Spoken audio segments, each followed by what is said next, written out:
Ave Maria, paix et joie à vous tous, frères et sœurs, qui avez déjà ouvert votre cœur pour recevoir la semence divine. Grande est notre joie et notre reconnaissance de nous retrouver, parce que le Seigneur, 3 fois saint, nous a réveillés encore ce matin et nous donne l'occasion de parler. Bénissons-le, adorons-le dans son saint sacrement. Votre serviteur, le Père Jean-Raphaël Marie Tonouji, avec vous encore pour ce numéro de vie eucharistique à l'exemple des saints. Et aujourd'hui, nous voulons aborder un sujet très délicat. Et déjà, je voudrais demander pardon à ceux qui se sentiront offensés ou touchés. Il y a des réalités qui ne sont pas dans tous les pays ou dans tous les continents. Mais ici, c'est une réalité qui est presque partout. Et il serait bien que dans nos églises, il y ait un changement. Alors, je ne suis pas un réformateur, je suis seulement un catéchète. C'est-à-dire, je viens seulement enseigner la catéchèse. Je viens donner l'enseignement de l'église. Alors, ne soyez pas touchés. Je vous préviens déjà parce que je reçois beaucoup de messages. Pas des messages de contestation, mais des personnes qui expriment quand même leurs sentiments. Et bon, parfois j'exagère, il paraît. Mais ce n'est pas de l'exagération. Je peux vous raffirmer que tout ce que je dis vient des saints. Et s'ils sont auprès de Dieu et ils glorifient la face de Dieu, ils sont bénis. Leurs familles sont bénies. Nous aussi là. Pourquoi aujourd'hui nous allons laisser de côté certaines choses? Voyez comment sont nos églises aujourd'hui. L'église du bon vieux temps n'est pas celle que nous avons aujourd'hui. C'est vrai, je ne suis pas vieux. Mais ce que j'ai vécu au début de ma conversion jusqu'à aujourd'hui, je peux vous rassurer qu'il y a un grand changement. Alors il est temps que les pasteurs que nous sommes, que nous redonnions à l'église sa beauté, sa splendeur. Que les fidèles comprennent que l'église n'est pas dans le temps. L'église est et demeure la maison de Dieu. Ce n'est pas parce que les choses changent aujourd'hui que nous devons changer aussi les comportements de l'église. Non. L'église ne peut pas être un théâtre. L'église ne peut pas être une maison de cinéma. Ça, il faut se mettre cela dans la tête. Et quand on vient dans la maison du Seigneur, il faut ressortir avec la bénédiction. Il ne faut pas entrer et sortir plus pauvre qu'on était entré. Alors, frères et sœurs, faisons beaucoup attention. Alors, ce matin, je voudrais parler de la modestie des femmes. Et là, je m'incline devant la très sainte Vierge Marie pour vous parler. La femme par excellence, notre mère.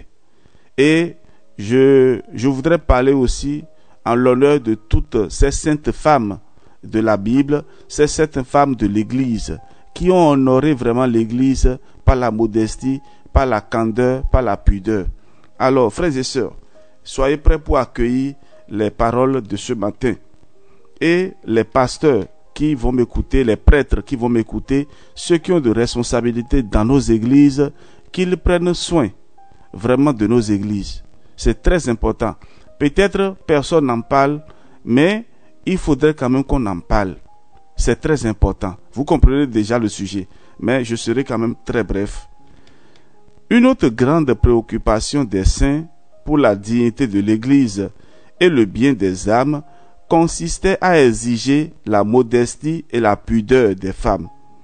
La rigueur sur ce sujet est constamment réaffirmée par tous les saints, de Saint Paul à Saint Jean, Chrysostome, Saint Ambroise, etc., jusqu'à Saint Padre Pio de Pietrelcina, qui exigeait toujours des habits modestes. Comment pourrait-il en être autrement? Saint Léopold de Castelnuovo chassait de l'Église les femmes vêtues sans modestie. Alors, parlant de Saint Paul, dans sa première lettre aux Corinthiens, chapitre 11, versets 5 à 6, Saint Paul parle du port de voile pour les femmes. Et il va jusqu'à insister que les femmes ne doivent pas parler dans l'assemblée. Je ne suis pas contre le fait qu'il y a des femmes qui peuvent prêcher et prêchent bien. Il y a des associations ou des groupes de prière où des femmes prêchent très bien. Moi, je suis d'accord avec. Mais quand on vient à l'église, c'est une autre réalité. Et même quand on est au dehors et on veut parler de Dieu, il faut se couvrir la tête, chère maman. Il faut avoir un comportement vraiment modeste. Un comportement qui reflète la Vierge Marie, la femme que vous êtes. Vous êtes le sanctuaire de la vie. En vous, Dieu a donné vie à l'humanité. Par vous, Dieu est venu à nous. Alors si Dieu est venu par une femme, comme dit Saint Paul dans la plénitude des temps, mais regardez quel rôle et quel regard le Seigneur Dieu lui-même là, il porte sur vous. Parfois même, je dirais même que Dieu là, il est plus amoureux même des femmes que nous. Parce que ce que Dieu vous a confié, vous les femmes, non, c'est trop. Jésus est ressuscité. Il n'avait même pas encore cherché les apôtres, mais il sait que pour annoncer l'évangile là, il fallait une femme. Et donc Jésus a donné à la femme le pouvoir et le charisme d'annoncer sa parole. D'abord par son comportement. Alors ne soyez pas à l'extrême, à l'extrême gauche, où vous êtes des canaux et de perdition. Il y a des femmes qui sont des canaux de perdition. Elles viennent à l'église non pas pour adorer le Seigneur, mais pour perdre des âmes. Il y en a même qui vont même jusqu'à séduire les consacrés. Alors frères et sœurs, faisons beaucoup attention. Les saints ont toujours recommandé, par l'exemple et la parole, les comportements à adopter dans l'église. En y rentrant, il faut toujours sauvegarder l'angélique modestie, le silence et le recueillement. Il faut faire avec dévotion le signe de la croix avec l'eau bénite. Nous devons toujours effectuer notre genuflexion de manière dévote et avant tout adorer Jésus dans le très saint sacrement, nous unissant aux anges et aux saints qui l'entourent. Si on prolonge la prière pour quelque temps, il faut se recueillir avec soin pour rester attentif et pieux. De même, il est bien d'être aussi près que possible de l'autel du Saint-Sacrement. Le bienheureux Jean Dunscott a démontré que plus on est près du corps et du sang du Christ, plus l'influx de la présence physique du Seigneur se fait sentir.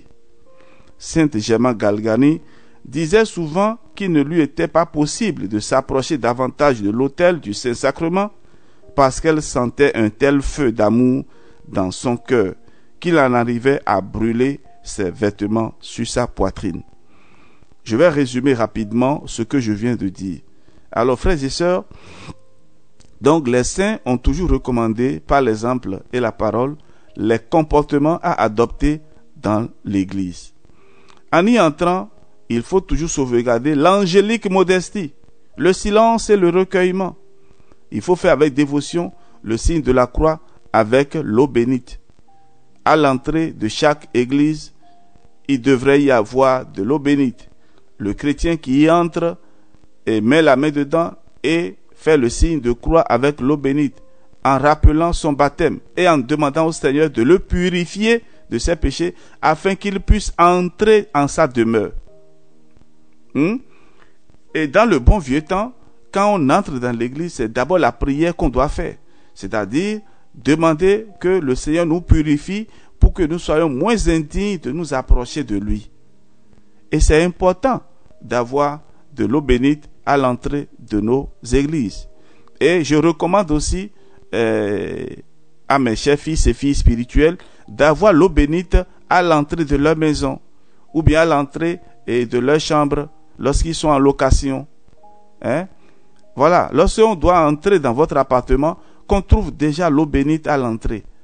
Et pour vous-même, en entrant et en sortant de la maison, vous allez vous signer avec l'eau bénite pour demander la protection du Seigneur. Ce sont des actes simples, mais qui protègent. Qui sait qu'en sortant de la maison, il va revenir le soir? Personne. Combien d'accidents se produisent sur les routes? C'était une parenthèse. Alors, il y a un saint dont je voudrais parler, c'est Saint Philippe Néri. Et ça, c'est un autre exemple toujours pour la dévotion que nous devons avoir en passant devant les églises. Un jour, Saint Philippe Néri arrêta quelqu'un qui passait rapidement devant une église et il lui demanda: « Monsieur, pourquoi ce clou ?»« Mais quel clou ?» demanda l'autre étonné. « Si, ce clou-là, sur votre chapeau. » L'homme enleva son chapeau, le regarda, le vérifia de nouveau. Il n'y avait aucun clou. Saint Philippe Néri dit alors avec amabilité: « Excusez-moi, il me semblait qu'un clou fixait votre chapeau, parce que vous ne vous êtes pas découvert en passant devant l'église. » L'homme comprit la leçon et par la suite, il ne manqua plus de se découvrir quand il passait devant une église. Vous voyez? Alors, en passant devant une église, il faut quand même avoir des comportements dignes du chrétien. Il faut quand même s'arrêter un instant, ne serait-ce que l'inclination de la tête, il faut faire pour saluer le roi des rois qui est là. Quand même, ce n'est pas devant un marché que tu es en train de passer. Tu es en train de passer devant Jésus, roi de l'univers. Et si possible, entre dans l'église, salue Jésus, même si c'est 30 secondes, et puis tu ressors. Quand vous passez devant les églises, qu'on sente que oui, que vous adorez vraiment le Dieu vivant et vrai qui est présent dans l'église. Frères et sœurs, nous devons faire aussi beaucoup attention. Autre réalité que je voudrais aborder, c'est l'ornement, la beauté des autels.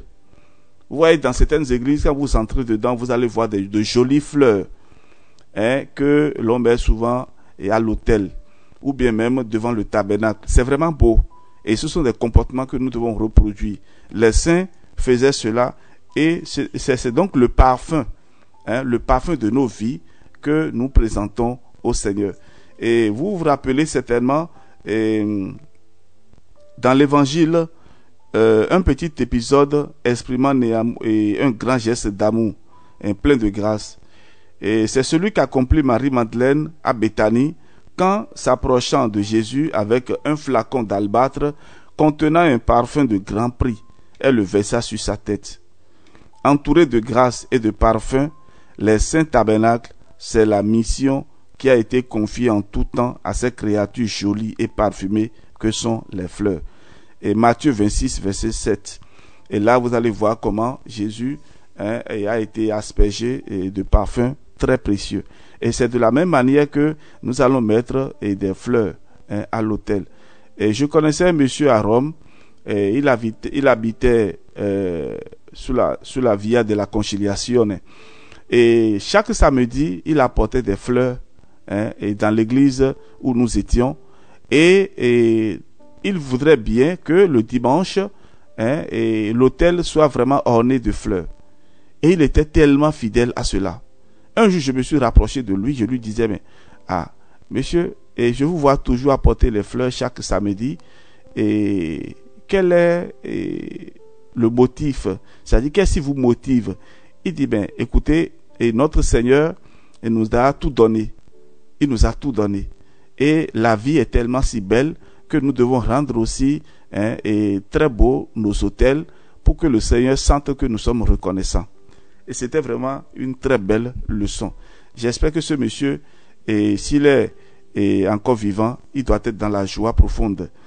Et beaucoup de saints nous apprennent cela. Une fleur pour Jésus. Oui, une fleur pour Jésus. Frères et sœurs, ne nous privons pas de ce geste délicat d'amour envers Jésus. Et ce sera une petite dépense hebdomadaire qui sera récompensée par le Christ au centuple. Et dans nos fleurs à l'autel, manifesteront par leur beauté et leur parfum notre présence affectueuse auprès de Jésus. Donc une fleur déposée à l'autel, c'est manifester notre présence. Alors, frères et sœurs bien-aimés, je voudrais m'arrêter là, mais je voudrais souligner un comportement que j'avais déjà souligné avant, et surtout à l'endroit de nos sœurs, à l'endroit de nos mamans, et avec beaucoup de respect, quand vous venez à l'adoration, et ayez un comportement, c'est-à-dire une attitude de quelqu'un qui est venu vraiment pour prier. Ce n'est pas devant le Saint-Sacrement qu'il faut être à quatre pattes. Et il faut être bien assis devant le Saint-Sacrement quand vous ne pouvez pas vous mettre à genoux. Il y en a qui mettent les genoux et le coude, les deux coudes sur les escaliers en face du Saint-Sacrement. Et donc, ils sont à quatre pattes comme un animal. Et laissant donc tout le derrière à la découverte parfois. Alors, faisons beaucoup attention. Et vous donnez de la distraction et aussi du scandale dans les églises. Celles qui viennent aussi à l'église avec des habits immodestes. Et vraiment, je vous demande pardon. Il y a des personnes sensibles qui viennent à l'église pour prier. Ce n'est pas à l'église qu'il faut venir montrer son corps. Et ceux qui sont chargés de la sécurité ou bien du service d'ordre dans nos églises doivent veiller impérativement à cela. Bon, ça c'est un comportement qu'on observe beaucoup aujourd'hui dans nos églises. Et je ne donnerai pas des précisions, que ce soit en Europe ou en Afrique, j'en ai vu. Même dans certaines églises en Europe, on met à l'entrée de l'église des foulards ou bien des foulards ou bien des habits et des linges pour pouvoir aider les femmes qui sont mal vêtues à se couvrir au moins qu'on appelle-t-on le devant.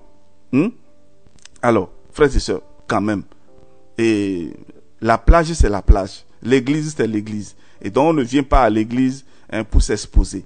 Alors, je dis ceci à vous qui m'écoutez, mes fils et filles, mes filles bien-aimées. Alors, ces enseignements vous donneront la joie de vivre. Et faites un effort pour rester vraiment ce que vous êtes, la dignité de l'homme et le respect que nous avons envers notre Seigneur. Et moi, je suis de l'Afrique, et dans les anciens royaumes, on ne pouvait pas entrer au palais du roi en étant chaussé.